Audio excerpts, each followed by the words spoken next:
Hello সবাইকে, অনেক অনেক স্বাগতম আমার নতুন একটি ব্লগে। আমি বন্যে চলে আসলাম আরেকটি নতুন ব্লগ নিয়ে। আশা করছি সবাই ভালো আছেন, সুস্থ আছেন ও নিরাপদে আছেন।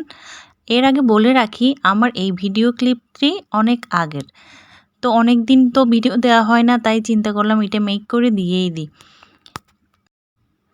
বেশ কয়েকদিন ধরে একটি অনলাইন পেজকে আমি খুব ফলো করছি, মানে কাপড়ের। তো ওদের শুনলাম একটা আউটলেট আছে চট্টগ্রামে, বিভিন্ন জায়গায় আছে। যখনই শুনলাম চট্টগ্রামে আছে, যেহেতু আমি এখানে থাকি, তো ওই ঠিকানা অনুযায়ী চলে আসলাম এই আউটলেটে। দেখলাম এখানে রিজনেবলের মধ্যে অনেক সুন্দর সুন্দর ড্রেস রয়েছে। মোটামুটি ততটা ভালো না, আবার ততটা খারাপও না, মানে মোটামুটি রয়েছে আর কি। তো আমি ঘুরে ঘুরে দেখছিলাম সব ড্রেস, এক একটা এক এক দাম রয়েছে। তো বিভিন্ন ধরনের ড্রেস রয়েছে এখানে, আবার কিছু কিছু মূল্য ছাড় দিয়েছে, এগুলো আবার আলাদা করে রেখেছে। যাই হোক, ওই দিকে আর না যাই, আমি আমার পছন্দের কয়েকটা ড্রেস বেছে নিচ্ছি। মোটামুটি এখানে আমার বেশ কয়েকটি ড্রেস পছন্দ হয়েছে। তার চেয়ে বড় কথা হচ্ছে ওদের আউটলেটটা এত বড়, অনেক বড়। ঢুকে দেখলাম পুরো অনেক বড়, কিন্তু ভিতর থেকে আসলে মানে বাইরে থেকে বোঝাই যায় না। যখনই ঢুকলাম তখনই দেখলাম ওয়াও অনেক বড়।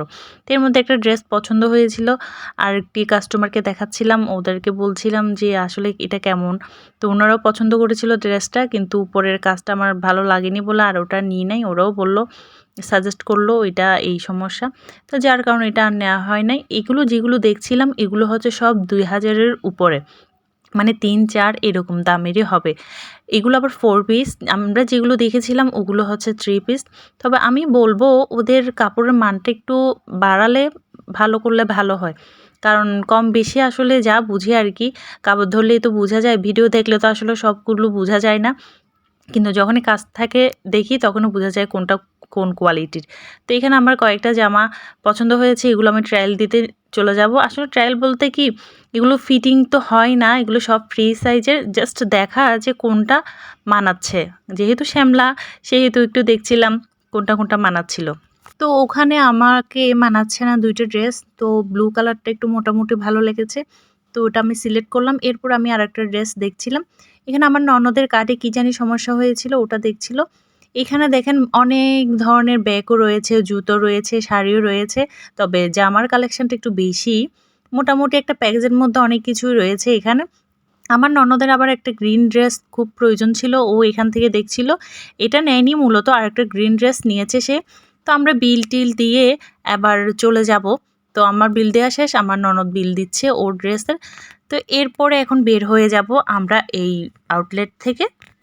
ওখানের স্টাফগুলো জিজ্ঞেস করছিল আপনারা কি ব্লগ করেন? তো আমি বললাম একটু করার চেষ্টা আর কি, এখন ওভাবে করি না। এরপরে সালাম দিল, সালাম দেওয়ার পর সালাম নিয়ে চলে যাচ্ছি, বের হয়ে যাচ্ছি। বের হওয়ার মুহূর্তেই মনে পড়লো আমার শাশুড়ি আমাকে একটা কাপড় কাটার কাঁচি নিতে বলেছিল, ওখানে আমি খুঁজেও দেখিনি। তো এরপরে আমার ননদকে বললাম চল তাহলে একটু মিমিতে যাই, ওখানে গিয়ে খুঁজি কাপড় কাটার কাছে আছে কিনা। তো এই তো আমি জিজ্ঞেস করছিলাম, তোরা বললো আছে। তো আমি ওখানে ঢুকলাম, দোকানটাতে ঢুকে একটা কাঁচি নিয়ে দেন চলে যাব। এরপর বের হয়ে গেছি। বের হয়ে যাওয়ার পর চিন্তা করলাম একটা শাড়ি নেব, জামাইয়ের টাকা দিয়ে তো অনেক শপিং করেছি, এবার নিজের টাকা দিয়ে একটা শাড়ি কিনে, যেহেতু পহেলা বৈশাখ আসতেছে, একটা শাড়ি কিনবো। এরপর মিমির পাশে চলে যাচ্ছি আফমি প্লাজাতে। এমন টাইমে আমরা আসলে গিয়েছি তখন প্রায় সন্ধ্যা হবে হবে অবস্থা, কারণ অনেক তো ঘুরেছি। তখন মনে হয় ইফতারের টাইম, মানে ইফতার হওয়ার আগ মুহূর্তে গিয়েছি আর কি। যেহেতু আপনাদেরকে তো বলেছি আগে, এই ভিডিওটা অনেক আগের, আমি এখনই মেক করে দিচ্ছি। তো ওই মুহূর্তে লিফট সব বন্ধ করে দিয়েছিল, ক্যাপসুলও বন্ধ ছিল। তো আমরা হেঁটে হেঁটে দেশি দশে উঠছিলাম, কারণ যেহেতু ভাবছি যে ওখান থেকেই নেব। তো ওখানে অঞ্জনসে অনেক ধরনের কালেকশান থাকে, ভালো ভালো, দাম একটু বেশি হলেও কালেকশান ভালো থাকে। তো সেই জন্য ওখানে অঞ্জনসে ঢুকবো, মানে সবগুলো দেশি দশে সবগুলোতেই ঢুকবো, সেই উদ্দেশ্যে যাচ্ছি। এখানে আমার ননদ তো একদম টায়ার্ড হয়ে গেছে, যে না বললো তুই যা, আমি আসতেছি হেঁটে হেঁটে, আমি খুব টায়ার্ড। বলছে ওকে ঠিক আছে তুই আয় আস্তে আস্তে, আমি ঢুকে দেখি এখানে কি নেওয়া যায়। এরপরে ঢুকলাম, সম্ভবত রঙে ঢুকেছি। ঢুকেই কি শাড়ি দেখবো, ওখানে পাঞ্জাবি, এক একটা পাঞ্জাবি এত সুন্দর সুন্দর। যেহেতু পহেলা বৈশাখ আসছে, তো কালেকশানও খুব সুন্দর সুন্দর ছিল ওদের। শাড়িও দেখেছি, মানে যা দেখছি সবই ভালো লাগছে। এদিকে সন্ধ্যা ঘনিয়ে আসছে, আমি একটার পর একটা শাড়ি দেখেই যাচ্ছি কিন্তু দাম এত চড়া ছিল আসলে নেয়ার মতন না।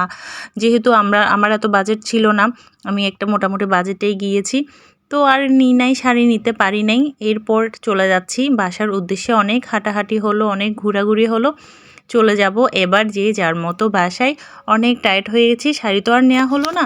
এবার চল একটু কিছু খাবো, কিন্তু আবার চিন্তা করলাম এখন খেতে গেলে তো অনেক দেরি হয়ে যাবে। তো বললো চল তাড়াতাড়ি চলে যাই, ও ছবি তুলছিল। দেন আমরা এখন চলে যাব।